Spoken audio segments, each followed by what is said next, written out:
ሰላም ጤና ይስጥልኝ አድማጭ ተመልካቾቻችን፣ ለዕለቱ ያዝናቸውን ዋና ዋና ጉዳዮች ማሰማት እንጀምራለን። አብራችሁን ቆዩ።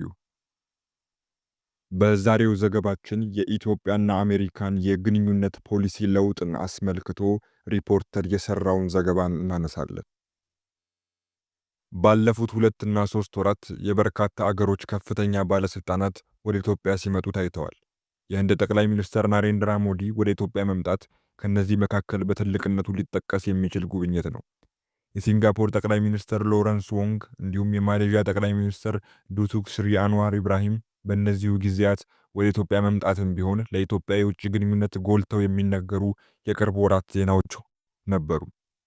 የተባበሩት አረብ ኤሚሬትስ የውጭ ጉዳይ ሚኒስትር ዴኤታ ሼክ ሻክቡት ቤን ናህያን፣ የጀርመን የውጭ ጉዳይ ሚኒስትር ዶክተር ዮሐን ቫድፉል፣ ከዚህ በመለስ ደግሞ የቻይና የውጭ ጉዳይ ሚኒስትር ዋንግ ዩ ወደ ኢትዮጵያ መምጣታቸውም ጉልህ ቦታ የሚሰጠው ዲፕሎማሲያዊ ሁነት ሊባል የሚችል ነው።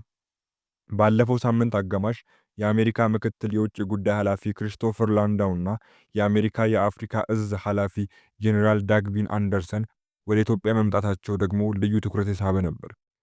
ስለ እነዚህ ተከታታይ ዲፕሎማሲያዊ ሁነቶች አስተያየት የተጠየቁት አንድ ስማቸው እንዳይጠቀስ የፈለጉ የፖለቲካ ሳይንስና የውጭ ግንኙነት ባለሙያ ሁነቶቹ በቀላሉ የሚታዩ እንዳልሆኑ ተናግረዋል። ባለፉት 3 ወራት ኢትዮጵያ ውስጥ የመጡትን ያህል ትላልቅ እንግዶች የትም ቦታ ሲመጡ አልታየም። ከህንድ መጥቷል፣ ቻይና መጥቷል፣ አሜሪካ መጥቷል። ትልቅ ለውጥ እየመጣ ይመስላል።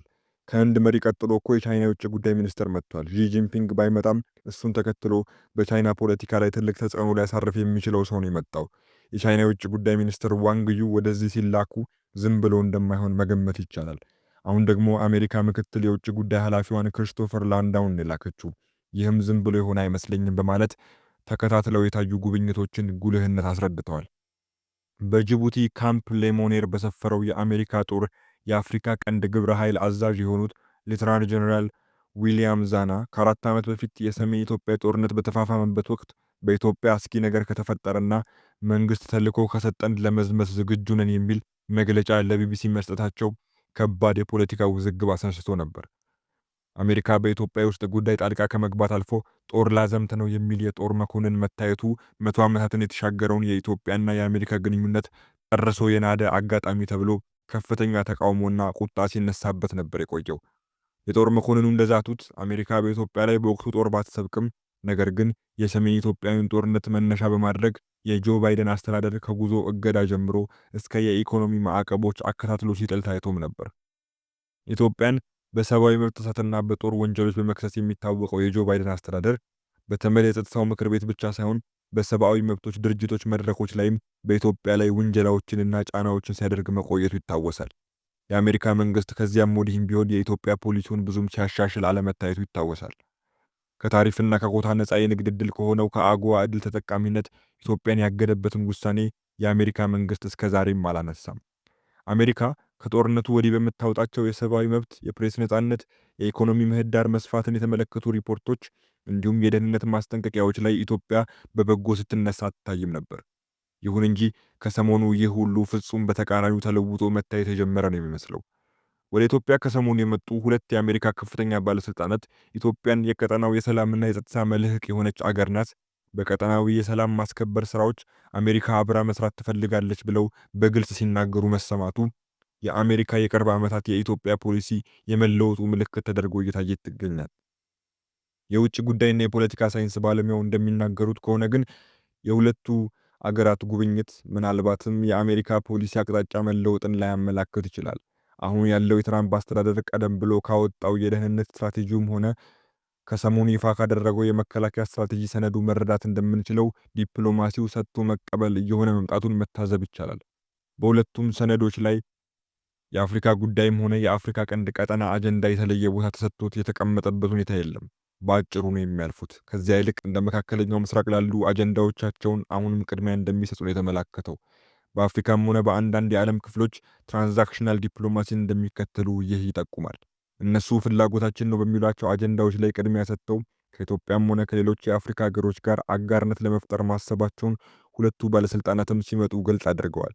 በተለይም አሜሪካ በአፍሪካ ቀንድና በቀይ ባህር ጸረ ሽብር ዘመቻና የጸጥታ ማስከበር አጋር እንደምትፈልግ፣ ለዚህም ከኢትዮጵያ ጋር እንደምትሰራ የጠቀሱት ስለዚህ የአሜሪካ ፖሊሲ ሙሉ ለሙሉ የተለወጠበት አጋጣሚ ሆኖ ላይታይ ይችላል በማለት አብራርተዋል። የአሜሪካ ምክትል የውጭ ጉዳይ ኃላፊ ክሪስቶፈር ላንዳው እንዲሁም የአፍሪኮም አዛዥ ጄኔራል ዳግቪን አንደርሰን መምጣት በጉልህ በሚነገርበት በዚህ ወቅት በአዲስ አበባ የሚገኘው የአሜሪካ ኤምባሲ ከሰሞኑ አንዳንድ የተፎካካሪ ፓርቲዎችን ጠርቶ አነጋገረ የሚል ዜና ሲሰማ ሰንብቷል። ከኤምባሲው ጋር ንግግር ካደረጉ ፓርቲዎች አንዱ የሆነው የኢሃፓ ፕሬዝዳንት አብርሃም ሃይማኖት በዚህ ውይይት የአሜሪካዎቹ ኢትዮጵያን የተመለከተ አቋም ለውጥ ይታይበት እንደሆነ አስተያየታቸውን ተጠይቀው ነበር። ጥሩና ገንቢ ውይይት በኤምባሲው አድርገናል። የሚነገሩም የማይነገሩም ነገሮች እንደተጠበቁ ሆነው ስለ ኢትዮጵያ ወቅታዊ ሁኔታ ተጨባጭ ግንዛቤ እንዳላቸው ግን መታዘብ ችለናል። በኢትዮጵያም ሆነ በቀጠናው የጸጥታ መደፍረስና የመበታተን አደጋዎች እንዲፈጠሩ ፈጽመው ፍላጎት እንደሌላቸው ተረድተናል። በኢትዮጵያም ሆነ በቀጠናው ሰላም እንዲሰፍን እንደሚፈልጉም መታዘብ ይቻላል ብለዋል። ሁለቱ ሀገሮች ለ120 ዓመታት የዘለቀውን የሁለትዮሽ ግንኙነት ወደ ላቀ የዲፕሎማሲና ወታደራዊ ግንኙነት ማሻገር እንደሚፈልጉ መግለጻቸውም ተመላክቷል። ስትራቴጂካዊ አጋርነት መፍጠር የሚል ሐሳብ በመግለጫው በጉልህ የሰፈረ ሲሆን በሰላምና በጸጥታ ጉዳዮች በጋራ ለመስራት መግባባት ላይ መድረሳቸውንም አመላክቷል። በተለይም በቀጠናው የሰፈነውን ሽብርተኝነትና አክራሪነት ብሔራዊ ጥቅምን በጋራ ማስጠበቅ የሚል መግባባት መፍጠራቸው ነው በጋራ መግለጫው የተገለጸው። የአሜሪካና የኢትዮጵያ ግንኙነት በሁለቱ ባለስልጣናት ጉብኝት እየተነሳ እየተለወጠ ይሆን ወይ የሚል ጥያቄ አጋጣሚው ቢያጭርም ነገር ግን ከመከላከያና ከደህንነት ትብብር ባለፈ የሁለቱን አገሮች ግንኙነት የሚበይኑ ሌሎች በርካታ ጉዳዮች መኖራቸውን የሚናገሩ አሉ። የአሜሪካ የደህንነትና የመከላከያ ስትራቴጂክ ሰነዶች ላይ የሰፈሩ አጀንዳዎች ግንኙነቱን በቀዳሚነት የሚወስኑ ስለመሆናቸው ከነዚህ መካከል ይጠቀሳል። ሁለቱ ሰነዶችን በጥንቃቄ እንዲነበቡ የጠቀሱት የፖለቲካ ሳይንስና የውጭ ግንኙነት ባለሙያው አሜሪካኖች በዋናነት ሩሲያና ቻይናን የመሳሰሉ ኃይሎችን አረብ ማስገዛትና ብልጫ መውሰድን ልዩ ቦታ እንደሰጡት መታዘባቸውን ይጠቅሳሉ። ሰሞኑን ለጥናትነት በቀረበው ጽሑፍ ላይም በዚህ ሁሉ መሃል የቀይ ባህር ቀጠናን ብቻ ሳይሆን የሱዳን ጦርነትንም ለራሳቸው የግል ፖለቲካ ቁማር መጫወቻ አድርገው ሊጠቀሙ የሚፈልጉት የኤርትራው ኢሳያስ አፈወርቂ አሉ።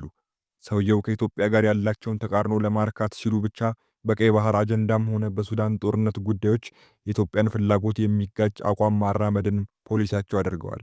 ይህ ደግሞ የቀጠናውን የኃይል አስተላለፍም ሆነ የውጭ ግንኙነት የበለጠ ያወሳስቧል የሚል ይዘት ያለው ሐሳብ ያሰፈረው ሀተታው የኢትዮጵያ ውጭ ግንኙነትም በዚህ መሃል መናጡ እንደሚቀጥል ነው ግምቱን የሰነዘረው። ዘገባው የሪፖርተር ጋዜጣ ነው።